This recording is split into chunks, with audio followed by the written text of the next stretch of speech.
કોયલના મીઠા મધુર અવાજ સાથે સવાર થઈ ગઈ છે. જય માતાજી મિત્રો, જય શ્રી કૃષ્ણ. આઈ હોપ તમે લોકો મજામાં હશો. મારી મમ્મી મારા વિડીયો જોઈને મને એવું કહે છે કે ભાઈ તારા ઘરે જે પેલું મંદિર છે ને એ કાળું પડી ગયું છે ઉપરથી, તો એને સાફ કરવાનું રાખ.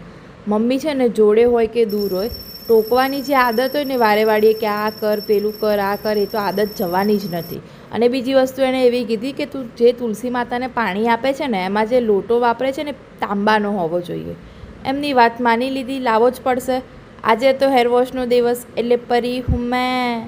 અને પછી રેડી થઈ ગયા ઓફિસ જવા માટે. થોડી સ્કિન કેર કરી દીધી, સનસ્ક્રીન ને લિપ બામ ને એ બધું.